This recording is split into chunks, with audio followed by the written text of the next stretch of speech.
残酷な天使のように少年よ神話になれ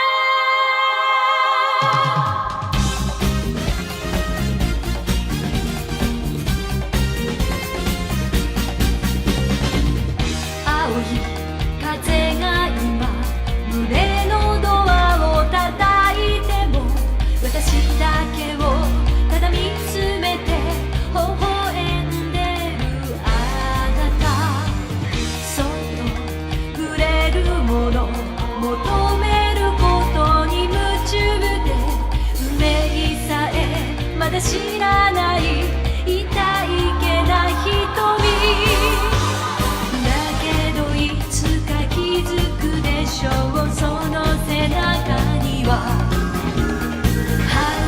未来目指すための羽があること残酷な天使の手で窓辺からやがて飛び立つほとばしる熱いパトスで思い出を裏切るならこの空を抱いて輝く少年よ神話になれLadies, gentlemen, and non-binaries, welcome to Pizza of the Week. If you're concerned about the title, don't be. I'm not ending the show. This is the end of this era of Pizza of the Week because I'm moving. So this kitchen will no longer be around, and I'm gonna have to take a hiatus because I don't know what I'm going to be doing in the future, where I'm going to be, and how, all the logistics of moving. Today, I'm just gonna teach you how I make my pizza. There's a million different people out there saying, you need to make pizza like this, you need to make a pizza like this, like this, like this, like this. And there's a lot of people, a lot of information. And this is just what I've filtered out and made my own pizzas. And I think they come out pretty good. I mean, you've seen them. I'm just gonna walk you through the entire thing. Let's talk equipment. You will need a scale, especially for my recipe. You're gonna need a scale that has grams and does like decimal of grams. You don't have to worry about these next things if you decided to get one of those fancy gas outdoor onis or whatever. A huge part of cooking the pizza is how hot it is, how hot your oven is. You always need to set it to as hot as it can get. Mine can get to 550 degrees. I've tried using the convection setting and it just doesn't work on my oven. But if yours has it, put it the highest on the convection thing. I do have a thermometer in there so I can check how hot it is getting. That's how you do it. That's how you get the crispiness. That's how you get it good. That oven needs to be super, super hot. When you open it, it needs to be burning your face. That's why I'm always sweating at the end of the videos. Next thing you're gonna need, which comes in tandem, it's either a pizza stone or a pizza steel. Use a pizza steel. They are pretty pricey. So they're sometimes called baking seals, but what it does is it's just this hot metal plate that you have in your oven. And when you set your oven, you need to have it set for at least an hour before you start making the pizza. So the heat can be everywhere, and so your pizza steel or pizza stone can get hot. A pizza stone is good, a pizza steel is best. If you don't want to get any of those, you can also get one of those circular trays that have holes in them. I have used one before. It will cook it evenly. It just you won't get like the nice, sexy bottom, which is pretty important to me. If you can't tell, the bottom is a huge part of the crust, whether it's nice and crispy and it holds it better. It's important to me. Pizza peels. I have two pizza peels. I have this giant, massive wooden one that you're probably familiar with. I have it like this because I like to make giant pizzas. This metal one, which is the one I started with. The wooden one is way better for preparing your pizza and launching it in, like tossing it in. The metal one, if you're trying to toss it in with the metal one, sometimes it gets stuck when you're trying to slide it, and that could be a problem. I now use this one for switching around the pizza when it's in the oven. Because it's metal, it won't burn. You don't need a mixer for my recipe. I actually don't recommend it. You do need a blender though. Next up, we're gonna talk dough. Before we talk dough, I wanna go over how I'm making them. So I don't know if everyone's familiar with baker's percentage. Baker's percentage is the percentage of ingredients as comparison to the flour. If you have 100 grams of flour and you say I'm gonna do 50% hydration, you're gonna have 50% water.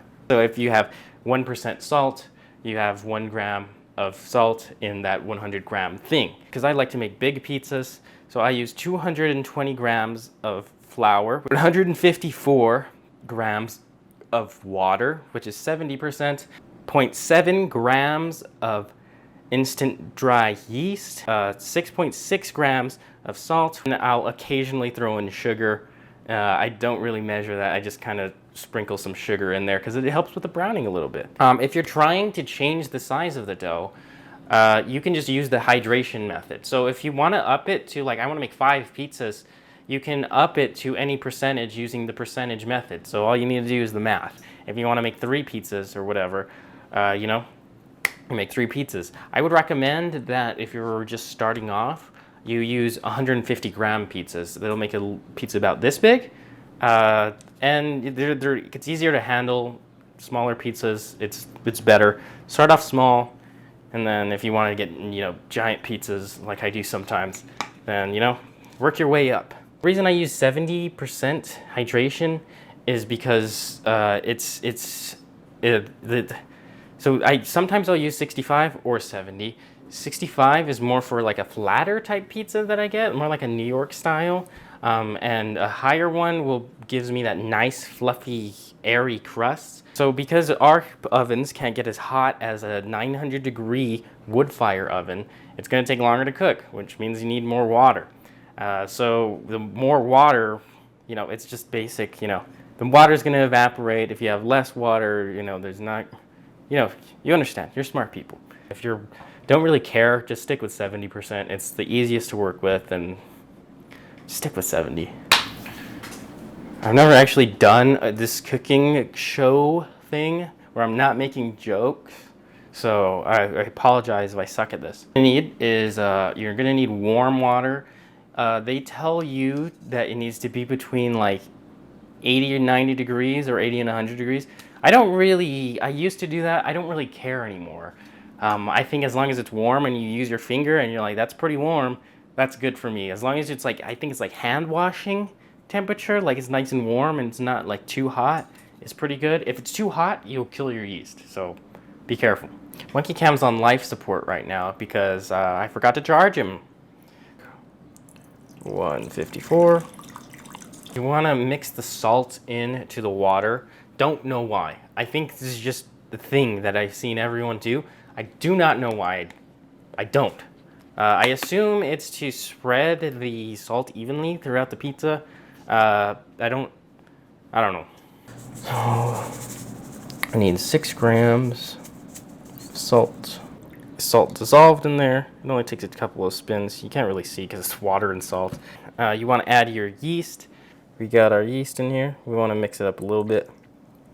And we set it to the side. If you want, you can bloom it. You don't need to actually bloom your yeast. If you're confident it's still alive, you don't need to bloom it. You could just leave it. If you just bought the can of yeast, it's probably alive. My yeast lasts forever. So, I mean, I never worry about it. This is super, super easy. I promise. This is like, it's not hard. Okay, so we just need 220 grams of flour. That's mine. I suggest you use 150 if you're only making one. Today I'll add half a teaspoon. I don't like too much sugar in there.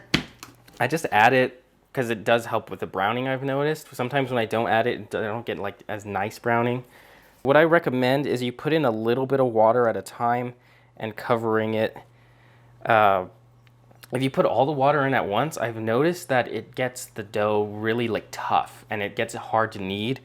I think it's just because you're not giving the flour enough time to absorb the water. So by putting it in little by little, you need to, you know, it'll absorb a little bit better and it'll be a little softer and easier to handle. It's gonna look like this, like it's gonna be really shaggy and like kind of ugly, but it will come together. You just need to keep working with it. and it will absorb all that water. At this point, I just kind of try and work my hand into it and really get in there.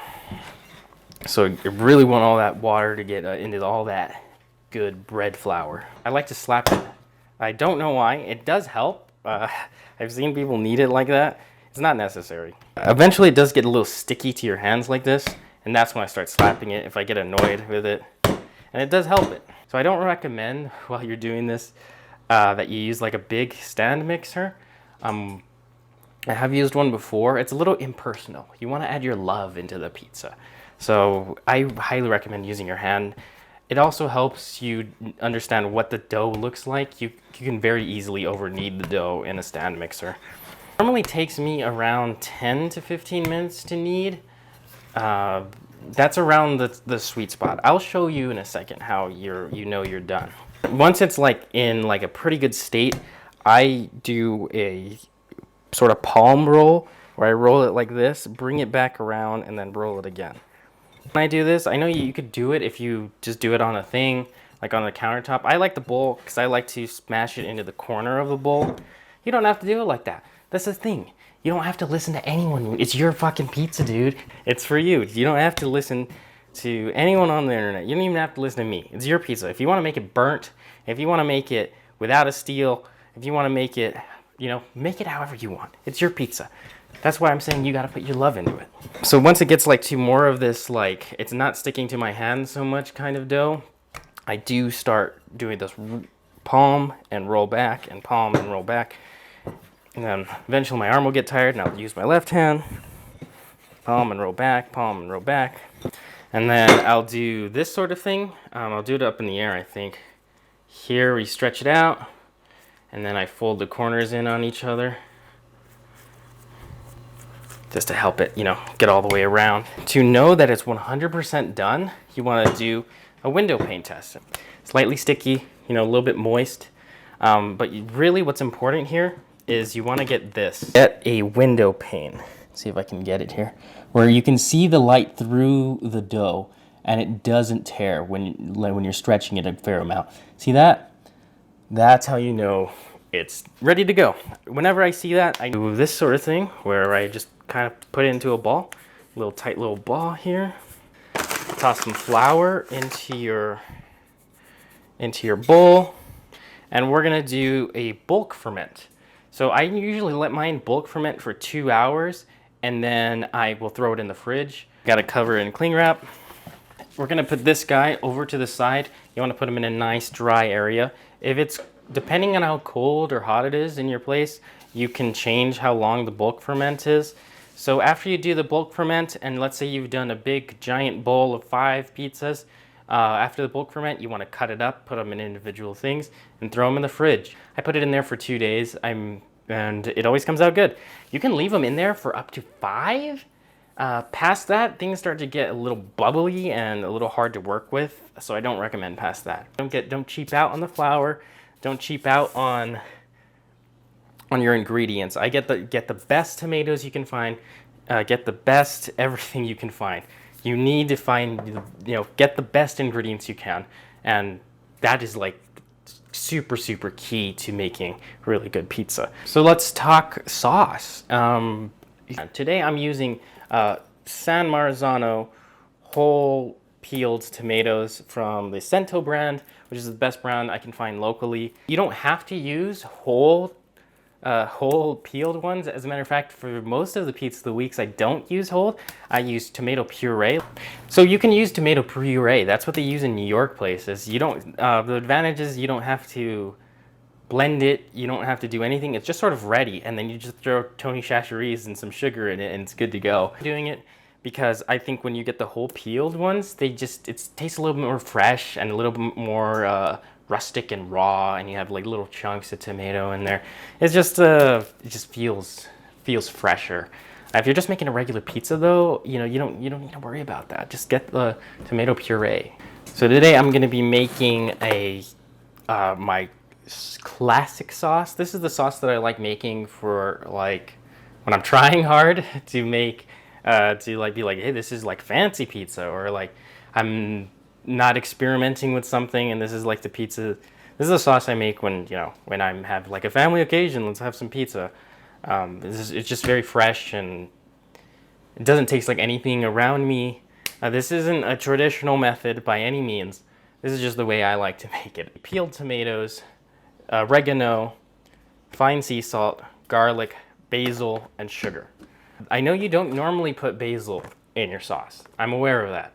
I just like to. It gives a nice freshness to the pizza. It makes the whole pizza a little bit basil-y and a little bit like fresh and aromatic.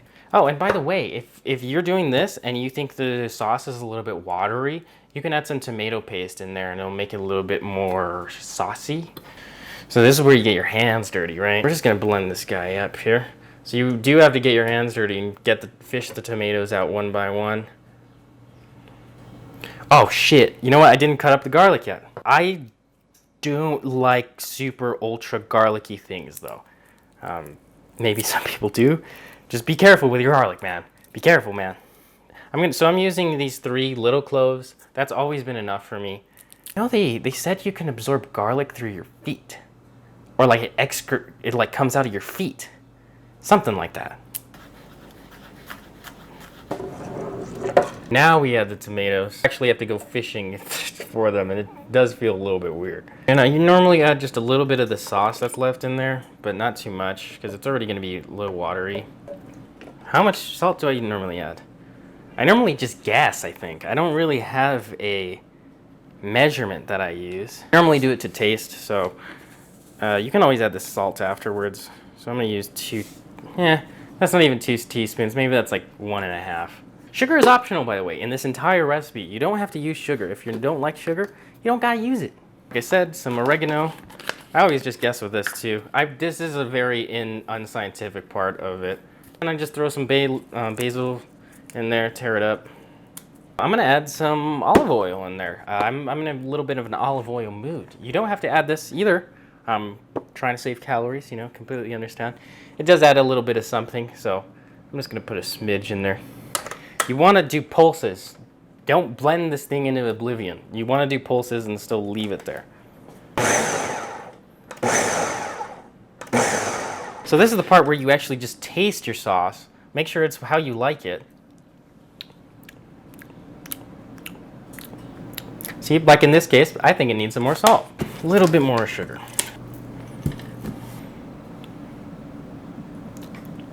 A little taste.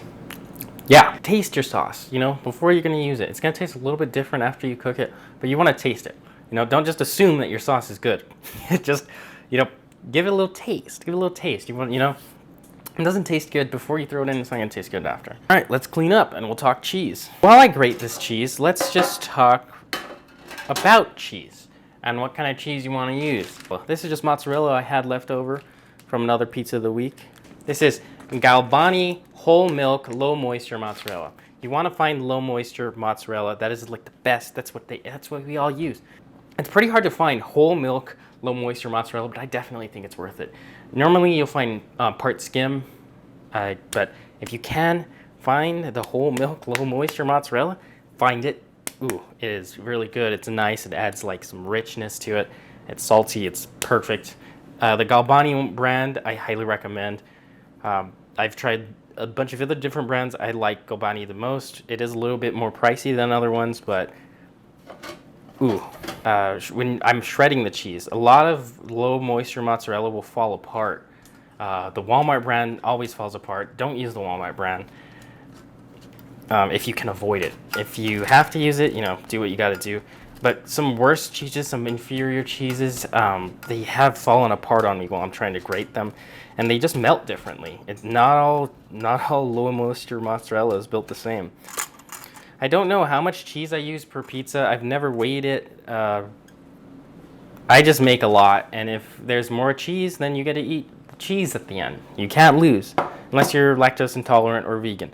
And I mean, if you're vegan, you can literally just make a sauce pie. You don't have to have cheese on it. A lot more sauce on there. Maybe put some, put some mushrooms on there. Ooh, some vegetables. Yeah, you don't need the cheese. Fuck the cheese, man. So today I'm making a chorizo and pepperoni pizza. I just trying to get rid of ingredients in my fridge. I cooked up some chorizo earlier, just a little bit. Basically, what we're gonna do is we're gonna take the dough out onto here, flatten it, stretch it, throw it onto here, dress the pizza, and throw it in there. You do want to be pretty quick because it's just inclined. The pizza can rise well if you just leave it out here for 20 minutes. And also it might stick to your peel if you're being slow about it. Make sure your pizza doesn't fall in half. Cornmeal. Cornmeal. This is all you need to do. Take your cornmeal and season it like pretty heavily. Like you want a decent amount of cornmeal on here. It works sort of as ball bearings for your pizza. So once it's on there, it can slide around, it can move around, and it's gonna be easy to launch. If you can't slide it around on your peel, you're not gonna be able to launch it. You need some flour on here on your table first. Just dust your thing with flour. I kind of messed that up because I was doing it with my left hand. Be gentle when you're taking it out. It's gonna come out a little weird. That's just what happens. Put some before I put it in the fridge. I always put some like spray oil so it doesn't stick, so I can bring it out like this. Rest on the flour a little bit, and I throw it on top because it comes out oily because I put oil on it. So I just kind of want to dry it out with the flour first, push out any extra bubbles you have. And then what I normally do is I take my hand sort of like this, and you press it down. And this is where you make the crust, really. I press down the center. This also helps pop any bubbles. How I normally stretch it, depending on how big the pizza is. Today I don't think I can do this. I normally throw it over my elbow like this and let it sort of dangle down and stretch. I don't think that's necessary. This pizza's coming out pretty big. I grab the crust and just let gravity do its work. Just let it go. I've seen people do it with their knuckles. That's a lot faster to do. You can also just do it on the ground like this and stretch it out. However you want to do it. This is a large pizza. So I think that's 16 inch. I don't know. I haven't bought a pizza in a while, to be honest with you. Like I'll show you, this is an 18-inch pizza peel. This is how big it is. It's pretty big. This is probably barely gonna fit on my pizza steel. This takes up the entire thing.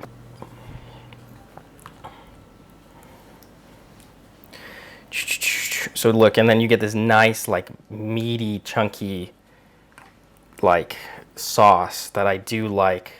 I mean, I'm actually not that big of a sauce guy. I don't like too much sauce on it. If it's showing a little clear on your pizza, that's completely fine. It's actually a little bit of what you want. All right, just toss the cheese on there.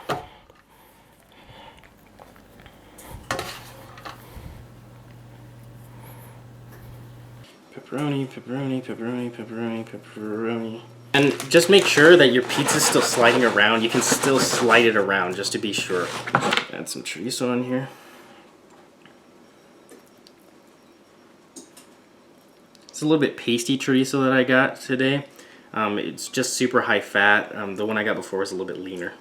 I like to throw cheese. Whenever I'm using toppings, I like to throw cheese on top because it helps the topping stick, especially if you're using big lots of toppings, you know?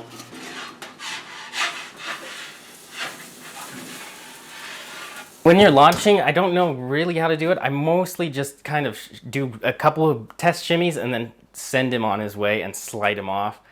There's probably better ways. If you have a bigger giant oven, I assume you can just chuck him in there.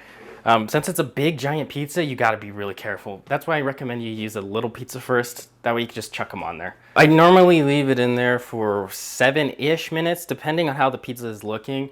And then I cook it for 5, and then I broil it for 2. Everyone's oven is different, so you have to test yours first. That's just how mine works. Make sure that you do test yours. Don't blame me if you burn your pizza. So while we are waiting for our pizza to cook, I just want to talk about the history of Pizza of the Week and what it was and what it is and what it has been. So it started off as just a pizza review channel because I was eating so much pizza that my girlfriend at the time said, why don't you just settle to one pizza a week, pick one place a week, and just go with that. So then I said, okay, that'd be good. That'd be a good show, and I could review pizza. And because I was in Manhattan, I could just pick any pizza. and I could walk somewhere and pick any pizza. And that was pretty fun, but I don't know that it was that entertaining.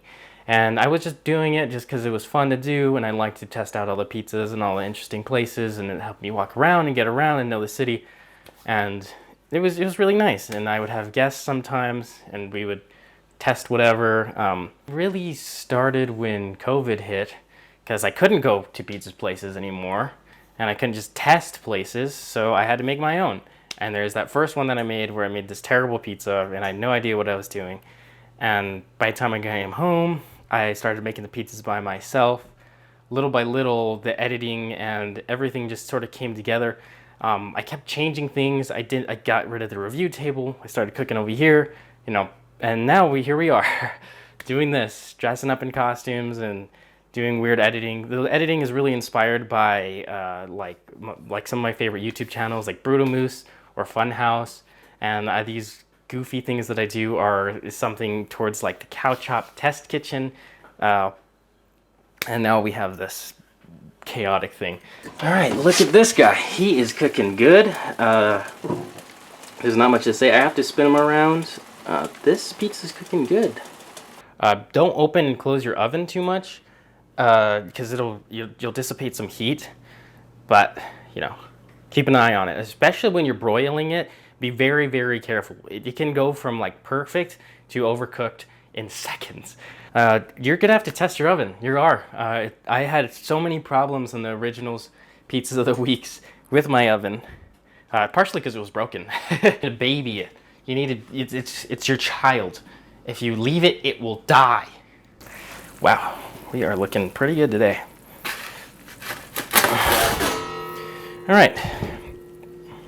All right, so our giant, pretty big pizza. This is a pretty decent sized pizza we have. Like I said, this is 18 inches, so I mean, it's like a 16-inch pizza. It's pretty big. You don't have to make giant pizzas like I do. All right, so let's go ahead and try him. I'm gonna get this slice here because I think he's the nicest. And I'm gonna show you the leopard spotting on him. So this is what I mean by leopard spotting. It's just nice. Then try him. I think this is better than the one I made before. The pepperoni does actually complement the chorizo pretty well. I think I should have gone with the more New York style. Seeing how oily and floppy this is, I think lower hydration might have handled it better. And there you go. That's how you make a pizza. At least that's how you make my pizza. The basil does sort of fade away when it gets cooked like that, but it does have like this nice subtle undertone. I'm gonna put this one at a tier. Yeah, an A tier. It's not an S. I think I'm doing too many S's lately. It is better than the one I made before. Pretty much it for Pizza of the Week. Sorry to say. It's been a fun ride. For the few that watched it, I very much appreciate you watching. I appreciate all the people who say that they like the show. This kitchen and all this equipment is going to not be a thing anymore. I'm still going to make pizza, and I'm still going to try and keep the same format, but we have to wait and see what I'm capable of doing once I move. So make your own pizza. Thank you so much for watching. Pizza of the Week will return someday. I don't know when. Hopefully soon.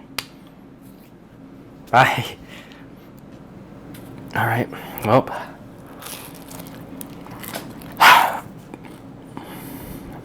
I guess that's it.